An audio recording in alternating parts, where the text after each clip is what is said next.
now for Inside Utah Politics with Lindsay Aerts. Well, welcome in today. We are so glad you're here. News 4 Utah Plus is our free TV streaming app. Hopefully you're finding us there on Amazon Fire, Roku, or Apple TV. If you're on YouTube or clicked off X, we appreciate you finding us as well. Invite you to go download the free streaming app. I'm joined today by my political analyst, Taylor Morgan, and Rusty Cannon. Hi, fellas. Hello. Hello. It is good to be with you today. How's everyone? Good. Tuesday we start. Oh my gosh. Yeah, legislative session coming. Do you guys get like pre-session PTSD? That's not a thing, but like, do you get like anxiety leading up to the session? Yes. Slightly. Yeah. Yeah. Is it the hours? Is it the number of bills you have to track? Is it what is it for you? Uncertainty. Yeah, I Okay. was going to say. Yeah, because you don't know how things land. Okay. So much of the work going on into a session happens during the interim, and I know Rusty, myself, we do so much over the summer months and over the fall to try to manage and try to direct what is going to happen during the legislative session for the next 45 days that starts Tuesday. But like Rusty said, just the reality of anything being possible is what causes me a lot of anxiety and sleepless nights. You're just kind of like constantly playing defense. Anything can happen. It's a constant game of whack-a-mole, and good things too. There are good things that can happen, but 90% of my job, I feel like, is just trying to defend against bad things, bad ideas. Yeah. Did you guys see that video that the Senate put out that's like the animals running through the Capitol? And it's kind of outlining how you get on and participate in the legislative session. But I just likened it unto the zoo. That is Yeah. the legislative session. That's not too inaccurate. Right? It's Yeah. just like animals running amok, and you're just trying to And it's corral. not all negative. We Right. should point out some of the more positive, uplifting images coming out this week are from legislative interns being trained, spending time on the House and Senate floors, learning how the system and the process works. That I think is really encouraging, really inspiring, just because future Utah leaders are going to be cutting their political teeth very soon. I love it. All right, well, let's dive into a potential bill at the Utah State Legislature for 2026, and that is a possible resurrection of a version of Amendment D. If you're just catching up or living under a rock with Utah politics, Amendment D was an amendment back in 2024 that tried to change the Supreme Court ruling when it came to initiatives. That ruling basically said that initiatives can't be changed by the legislature. And I should say initiatives that alter and reform government cannot be changed unless the legislature has a really narrow reason for doing so. The legislature says that creates a super law, and they can change laws all the time that are created by the legislative body. So why can't initiatives be changed as well? We're suspecting that will change in some capacity. When I try to get answers, you guys, on how this would be different from Amendment D, I couldn't really get those yet. I just got a statement like, the bill text will be out in the session and you will see. Like, don't ask questions, little lady. Yeah. So what do you guys think is going to happen here? Rusty, I'm going to punt to you Okay. for Well, first response on this one.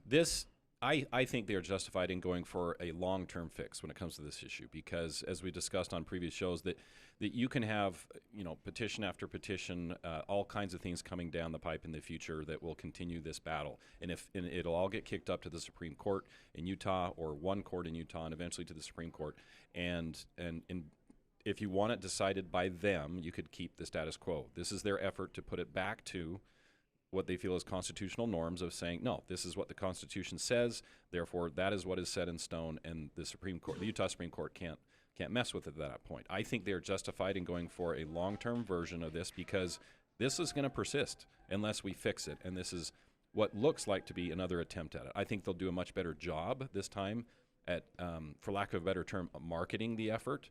I think they stumbled on that the first iteration, and so this is a second go at it. Well, they stumbled badly enough that the Utah Supreme Court came in and said, you can't even put that language on the ballot because it's misleading. It has been a hot mess, Yeah. and a hot mess created by Utah legislative leadership, unfortunately. They have been all over the map on this. Their public relations has been horrendous. They have confused everyone, frankly, and not just Utah voters who aren't really even tracking this because it is so messy, but even political insiders like the three of us. The Utah legislature has managed to confuse and frustrate us, and that is really saying something here. The Utah legislature, in my opinion, has got to just stand down. I think they need to get clarity from the Utah State Supreme Court or from the U.S. Supreme Court on this issue first before they continue try to throw more Band-Aids on the issue.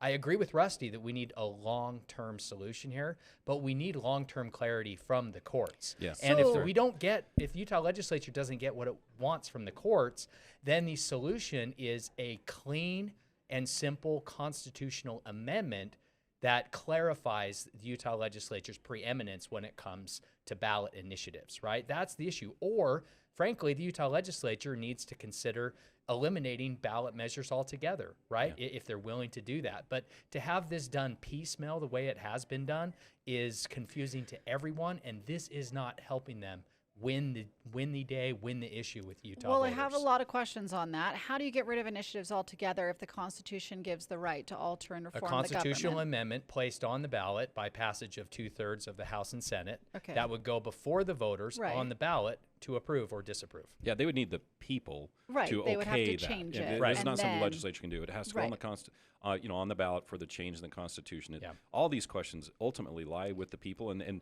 to fairness to the legislature, that's all they can do is punt it up to them, and it's up to them. But Taylor, when you're saying you don't want them to mess up the waters here anymore before we get some clarity from the state Supreme Court, clarity would be like testing the alter and reform clause. Like the next time someone runs an initiative and you want to change it, legislature, you do that and then see if there's some more narrow definitions that we need from the Supreme Court. Do you not want to see this so- constitutional amendment? So the problem here is we don't have enough clarity from the Utah State Supreme Court, right?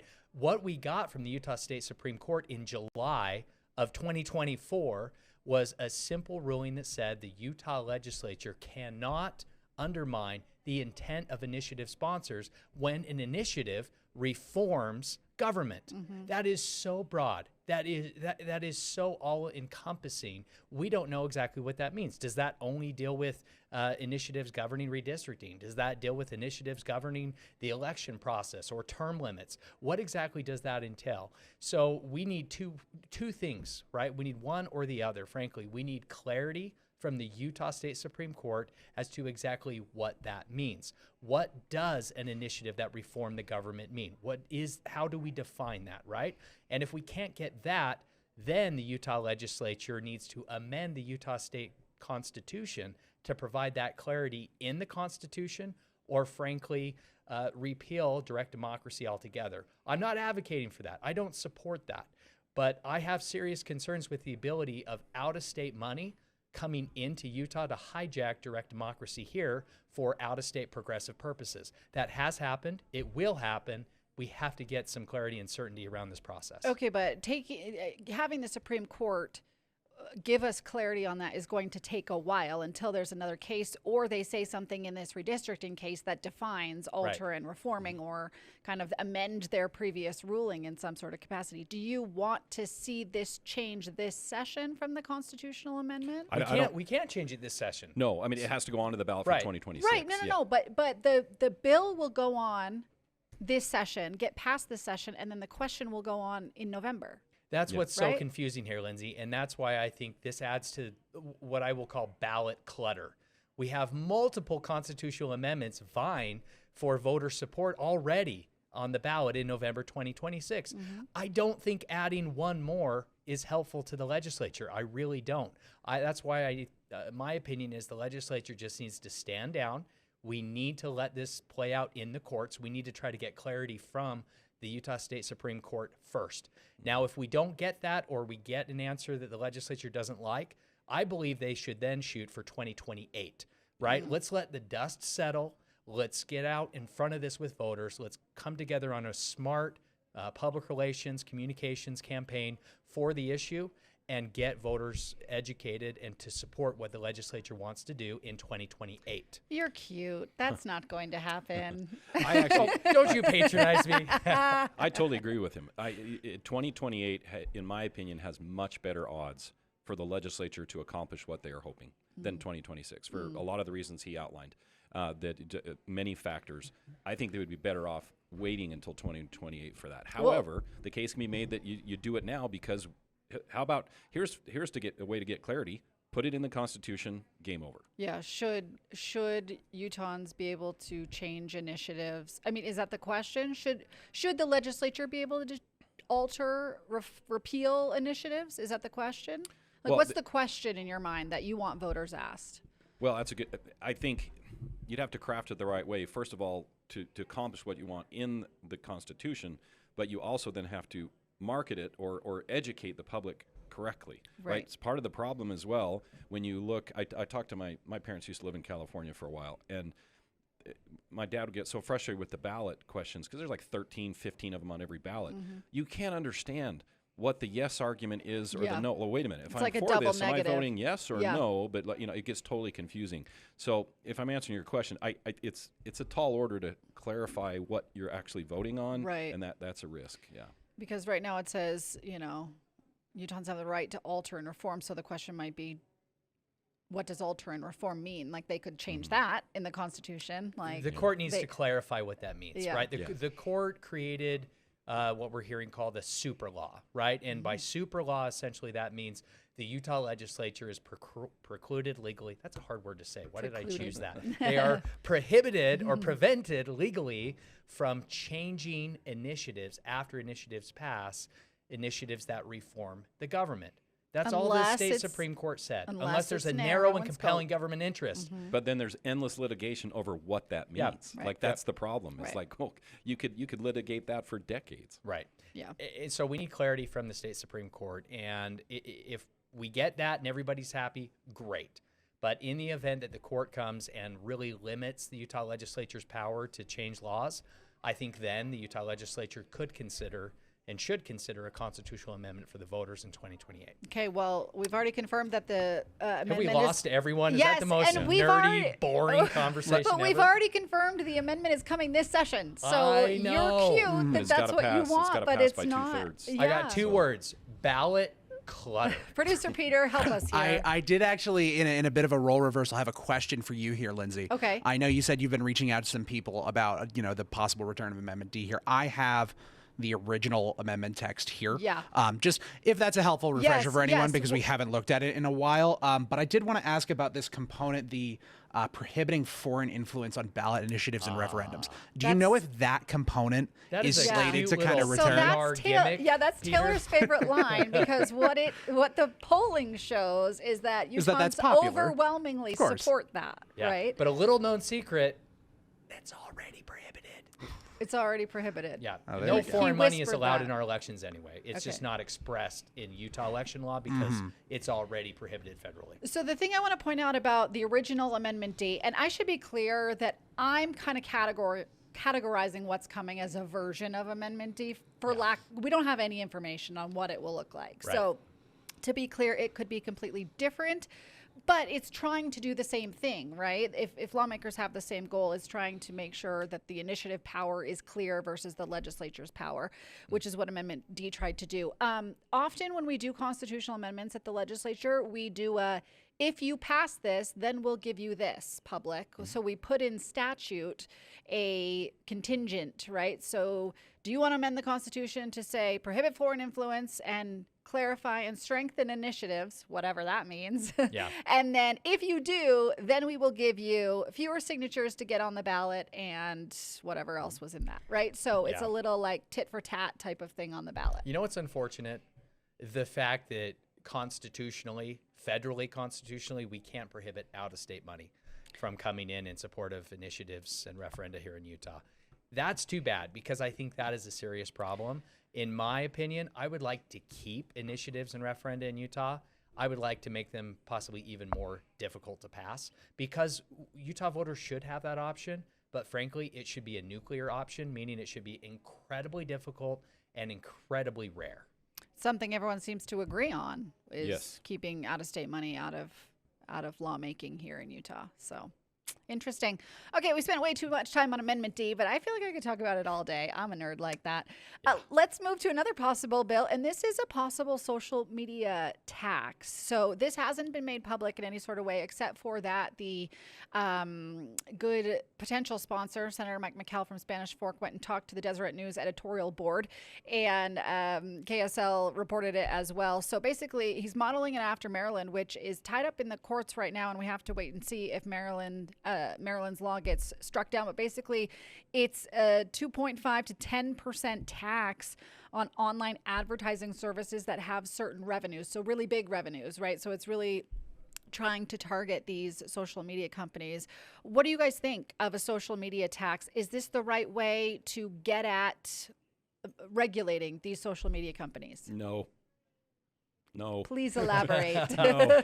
Former president of the Utah Taxpayers It's so Association. misguided. So misguided. Okay, you're kidding yourself if you don't think that tax would just get passed along to customers, first of all. It would just get passed along. That's exactly what happens every time. And second of all, this is only going to grow government. Like, you can say you're going after, you make up the boogeyman, and, we're going to tax them and go after it, and it sounds great. You have more revenue coming into the government to feed more government spending to just feed the animal, so to speak. And so if you're going to maybe use this revenue to offset and lower taxes for everyday Utahns, okay, maybe you're making progress there. Other than that, this is a bad idea. This will only get passed on to the rest of us that buy products off of online advertising. It's not going to work. I think it's not a good idea. All right, Rusty, I'm going to put you on the hot seat here. Okay. Former president of the Utah Taxpayers Association, you're the tax guru. How do you feel about the state tax on alcohol? It's a sin tax. It's a still, sin tax, right? yeah. But it doesn't change behavior. You don't change behavior with taxes. So, people but are going is to that drink. different than the social media tax? Isn't social media a sin in the same way that alcohol is? It destroys our youth. Well, it can be, but go back to the principle that you shouldn't try to curb behavior with taxes. If from a pure taxpayer perspective, if you could go back and never have those taxes on alcohol, that would be better tax policy. Okay. Like it doesn't change behavior. Yeah, all that's it does is grow government. That's all it does. Yeah, I agree with that. I think we're on the same page here. I guess my comparison was I see it as a sin tax. We know the social harms of social media on our not youth. belittling that at all. It's it's indisputed, right? We Yeah. all know the negative impact that social media is having on our communities. That is creating a cost, right? And it's a cost that we as citizens bear, right, through our tax dollars. So I don't mind taxing social media to offset the cost that we're paying instead. But I agree with you in principle. Adding another tax is not an effective strategy. I don't know what else to do, though, Rusty, to hold social media companies accountable. Yeah, but you said tax social media company. We're just taxing ourselves. We'll end up paying it. They will pass it along. We're kidding ourselves if we think, let's say it's Amazon or anybody or Facebook or whoever. It just gets passed on. There's no way around that. Yeah, maybe one difference is people can't drive to Evanston to get their social media. That's right. That is fair.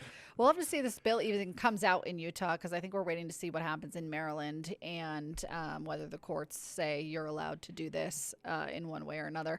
Another proposed bill at the Utah legislature is right up Taylor's wheelhouse, electronic signature gathering. So there is a proposal to, right now, you guys, if you don't know this, when candidates go out to collect signatures or petitions for initiatives or anything like that, they take physical packets with them, and everybody has to sign, and there's all these rules about how you sign.